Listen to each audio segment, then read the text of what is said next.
Hello, Site Shedders. Today, you are joining us for the first part of the Tax Essentials for Tradies and Contractors series that I'm conducting with my main man, Tab Burkhalter out of the United States. This is episode 1. This is why you need to keep 2 sets of books. This is a 3-part series, guys, and it is awesome. So I encourage you to get a pen and paper out, start taking some notes, because Tab has left some absolute gold behind for you guys. And also there's a little resource for you available in the resource section as well. If you want a bit of a blueprint for your tax stuff, you can head across there and get it. He's left that behind as a bit of a value add for all the listeners there. It's called the Contractor Tax Blueprint. So go check it out. I hope you enjoy this episode. If you do, please do me a favor, head across to iTunes and leave us a review. It'll take you the grand total of probably 2 minutes, and it does help with our rankings, so we appreciate that. Likewise, guys, if you know somebody that might benefit from this, which will pretty much be anybody that has a business, please do me a favor and go and share it with them. You can just copy and paste the link and send it on, and that way you are spreading the love. All right, enjoy the show, guys. Look forward to hearing your feedback. Ciao, ciao. Today's podcast has been proudly brought to you by Tradie Web Guys. Tradie Web Guys work with tradespeople only on their websites and marketing solutions to help them stand out from their competition. Everything from web design through to SEO, search engine marketing, content creation, you name it, guys. It is a customized solution for trade-based organizations, and it's fantastic. Head across to tradiewebguys.com.au/apply, fill in the form, and let's have a conversation. It'll be the best thing you could possibly do to kickstart 2019 the right way. Giving tradies and contractors around the globe the tools to run a modern business. You're listening to Toolbox Talks from the Site Shed. Now here's your host, Matt Jones.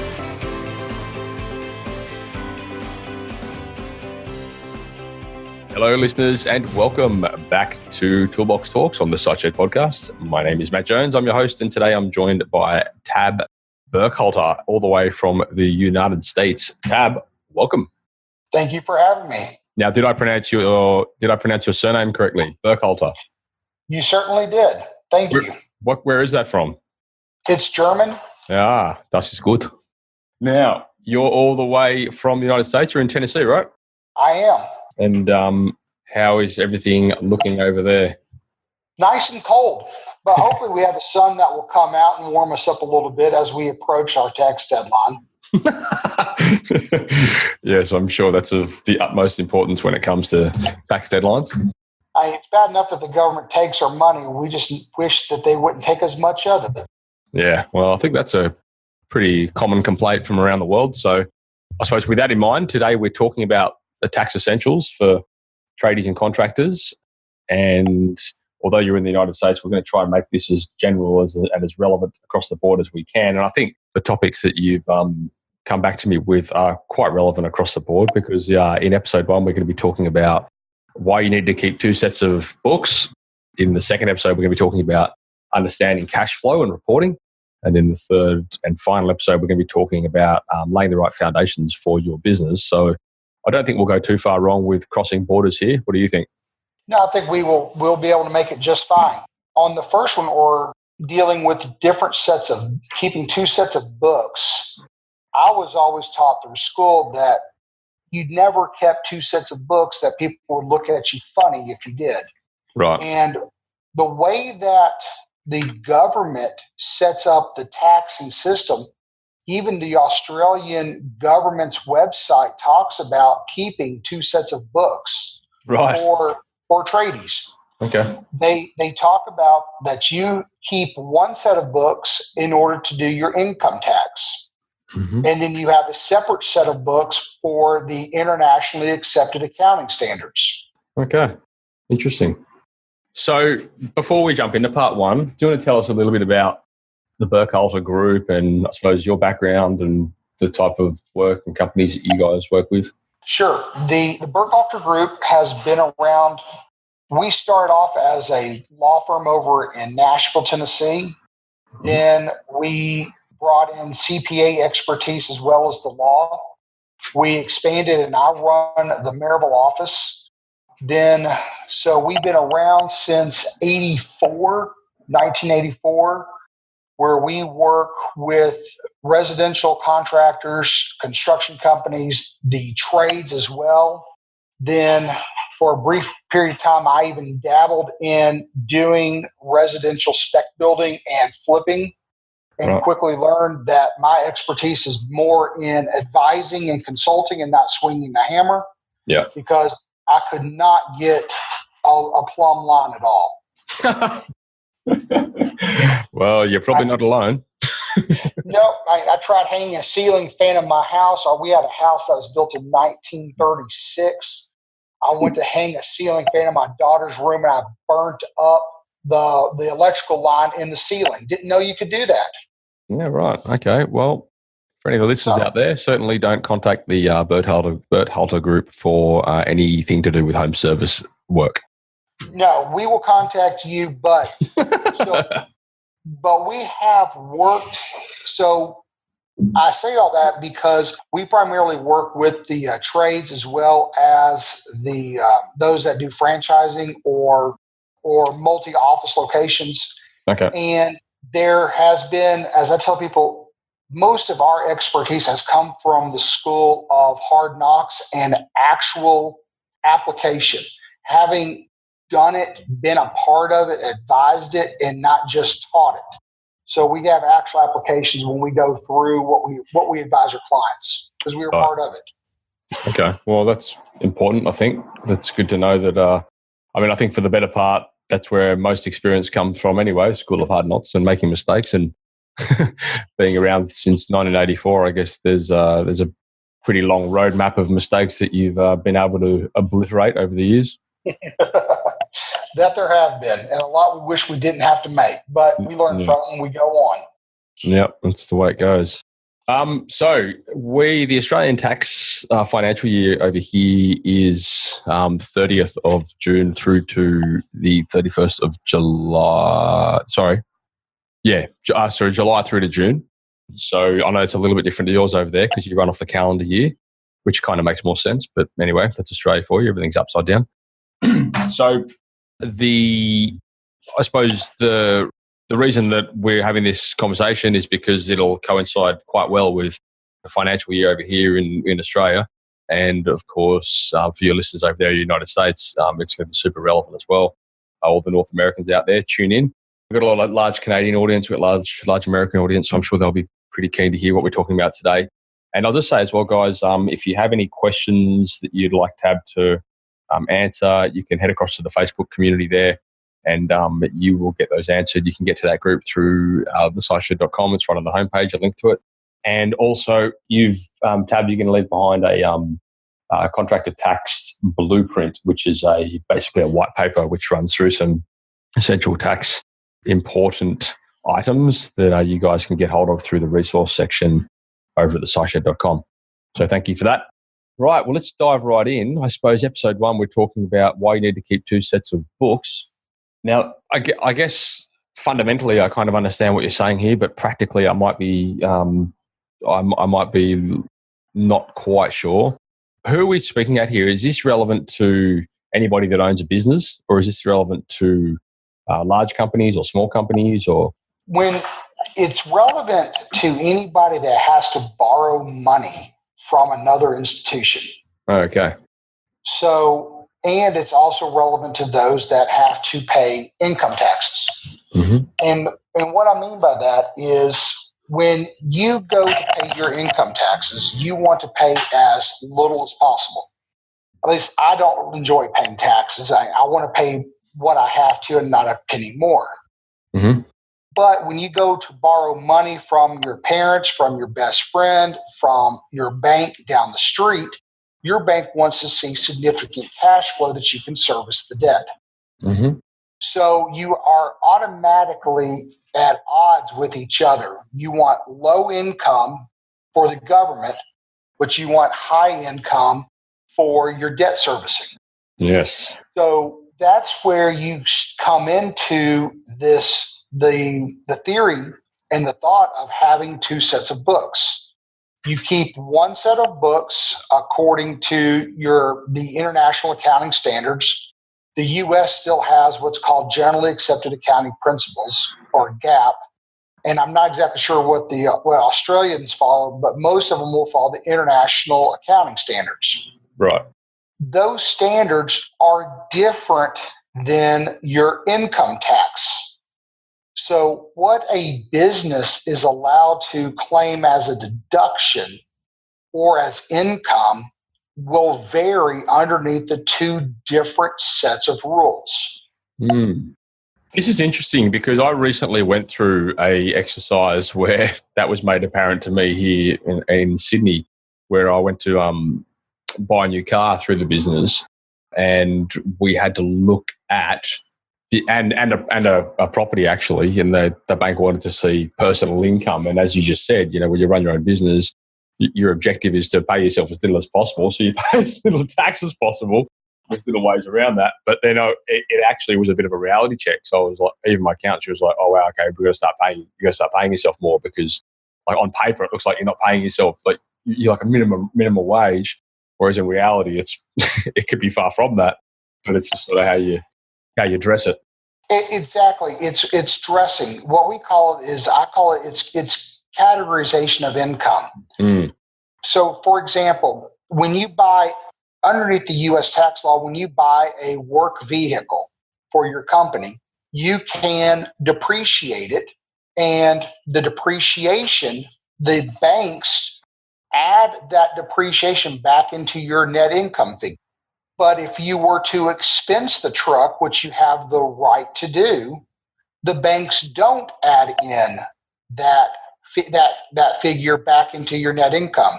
So you are trading, and you decide you need a new truck to haul around your materials and supplies. So you go out, you spend $60,000 on a truck, you get the cargo liners, you get the racks on the side for hanging ladders, and you sit there and you have spent out of your pocket $60,000. Out of the business pocket or out of your own pocket? Out of the business pocket. Right. You spent $60,000. If you expense as an automobile expense that $60,000, you have just decreased your net income by that amount of money by $60,000. Right. Yeah. But if you depreciate it, you can take 100% depreciation that same year, but the bank does not penalize that cash purchase of the asset against you. They will still calculate your debt service on your original net profit before you depreciated the vehicle. Yeah, I think it's pretty much the same here as well, to be honest. I think they do the same sort of thing.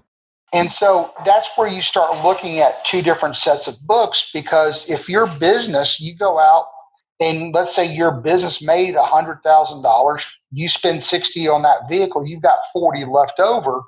The bank might say, hey, if you want to buy a home or if you want to do debt service, you got to have a $50,000 net income. If you expense that vehicle, you're not going to have it. You're stuck at 40. But if you depreciate it, the bank will add back in the depreciation, say, hey, you really have $100,000 to service your debt with. Now, your cash has not changed. You still only have $40,000 in the checking account. Mm-hmm. But because of the difference between tax rules and your international accounting standards, you have two sets of books for the exact same transaction. Okay, interesting.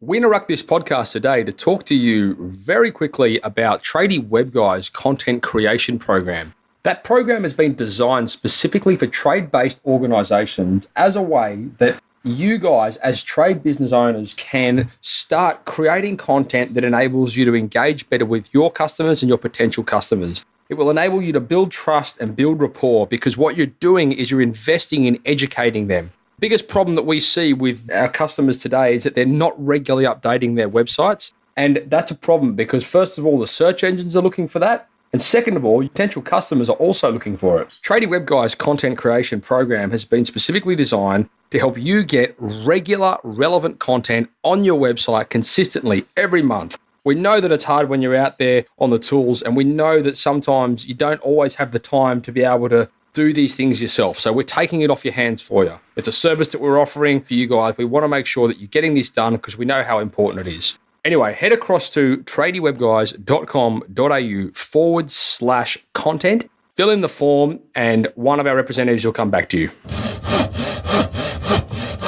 We use accounting software. Well, I know a lot of companies do, and we encourage companies to use accounting software these days to reconcile all these payments and things like that. But it's effectively, I'm sure you guys use a lot of it too, your Intuit, QuickBooks and that kind of stuff. Now, when you're making purchases through the business and you're reconciling different expenses against different chartered accounts, when you're running two sets of books, do you effectively have to have two different organizations set up, or can you run it all through the same sort of structure? So we work with, excellent question. We work with both Xero and QuickBooks. I don't know if you've heard of Xero or not. Well, yeah, Xero is probably the most commonly used one in Australia because it's a New Zealand company, actually. Yes, great guys. I've had the opportunity of working with them for a couple of years and got to meet them. Great group of people. You're the first American accountant I've spoken to that's actually that uses it. Well, it's very user friendly, and the system itself is set up for multi locations and multi tracking. And what I mean by that is when you set up your chart of accounts, you can keep track through your chart of accounts what is you are adjusting for income tax purposes. And what I mean by that is you create inside of the equity section of your books wherever your adjustments are between income tax accounting and your generally accepted accounting principles. So that's where you can keep one set of books in Xero or in QuickBooks, but then when you go to give that set of books to your CPA or to your tax preparer, they can see your books and then say, okay, this is done according to generally accepted accounting principles, but we're going to change these few items and we'll show the adjustments down your equity section. So that way you know exactly what we call a deferred liability is. Yeah. Between the difference between the generally accepted and the tax. To give an example, we have a low voltage electrical company. They install the security systems and monitors for school systems and nursing homes, those types of things. Right. They have a multi-year contract. So the multi-year contract is worth 1.9 million USD.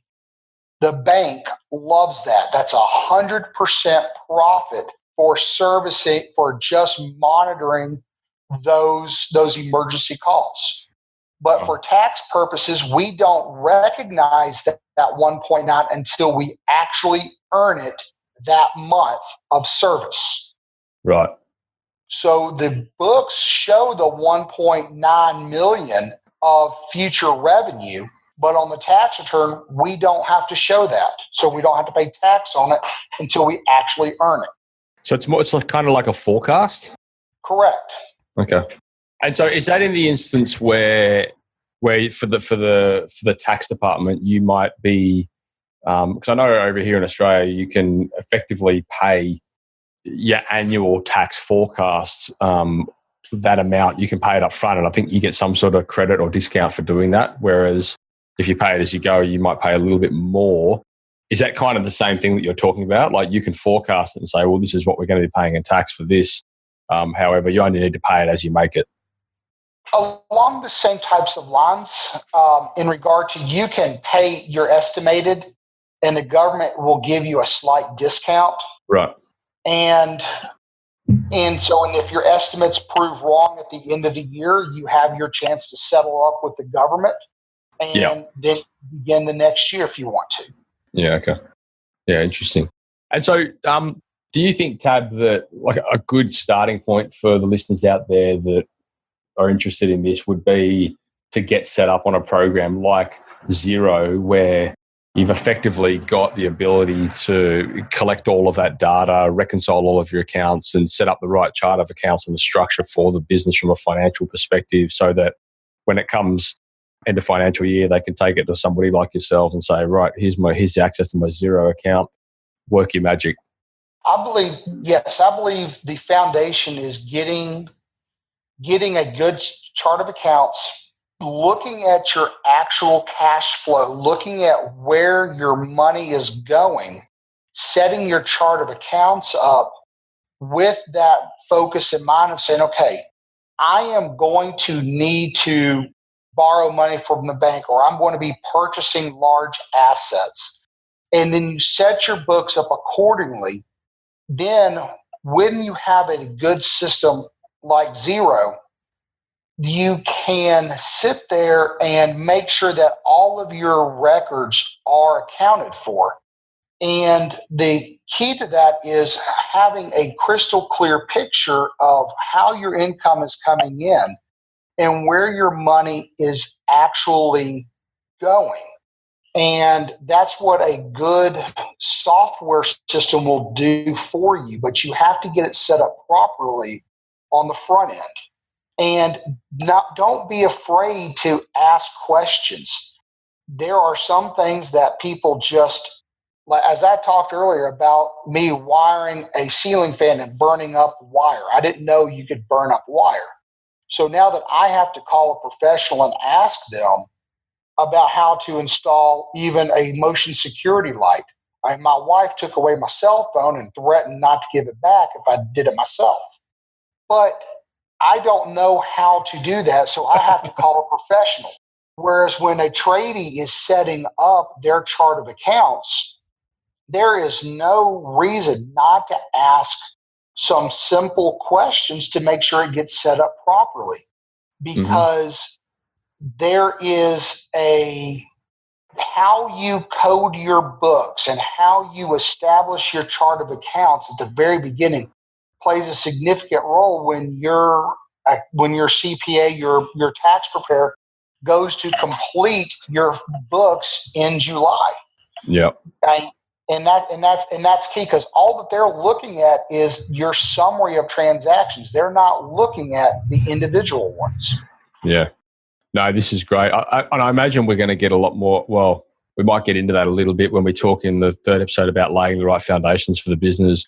But I am interested very much with the what you were just saying then about the cash flow and the reporting side of things. So I think when we come back in the second episode and we talk a little bit more about that, it'll give the listeners a bit more of an overview as to what they should be focusing on and what they should be looking at as a weekly or monthly basis, so they can keep on top of things like cash flow projections, incoming to outgoing spending, and that kind of stuff.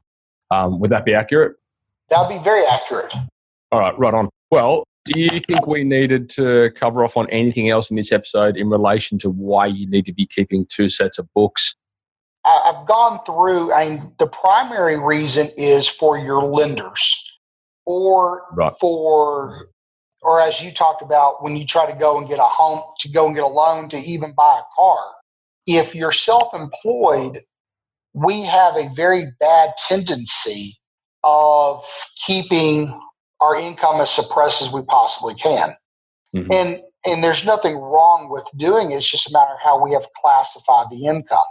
So with the two sets of books, the other aspect is that if you keep your books according to one established method, being like your generally accepted accounting principles, as you grow, you have a consistent comparison as to how your company is doing year over year. And tax laws change. Like the U.S. just went through a major tax revision this past year.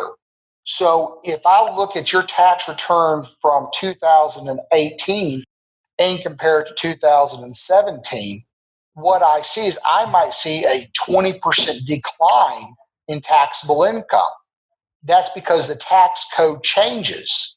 It does not necessarily mean that you had a 20% loss in business revenue. Wow, 20%? That's huge. So by keeping the set of books according to generally accepted accounting principles, you have a very good year-to-year comparison as to how your business is growing and doing versus when the government, with the change of a prime minister or the change of a parliament, might change how the tax laws are written. Yeah, okay. Well, it sounds like the governments are doing a good job in keeping accountants busy anyway. It's called job security for us. We appreciate it. Brilliant. All right. Well, look, let's wrap this one up. Listeners, you are just hearing the end of the first episode of the Tax Essentials for Tradies and Contractors. That was episode 1, which was why you need to keep 2 sets of books. I'm talking with Tab Burkhalter from the Burkhalter Group over in the United States. Tab's from the numbershouse.com. You can head across there and check that out. We're going to be coming back in a following episode next week, and we're going to be talking about understanding cash flow and reporting. Tab, thank you for your time, and we look forward to catching you in the next episode. Thank you. Thank you for listening to another episode of Toolbox Talks. If you're liking what you hear, then you can head across to the siteshed.com where you can join our community by signing up to our Toolbox Talks. You'll get sent a weekly notification, which is basically a highlight of everything that we've spoken about during that week, along with any other industry news that may be relevant or specific to the trades. If you're enjoying the show, you can head across to iTunes, Stitcher, or SoundCloud, where you can leave us a review. That would be fantastic, and all the reviews get read out in the show. Likewise, if you have any friends or colleagues that you think would benefit from the show and the episodes that we create, then please go ahead and share it with them.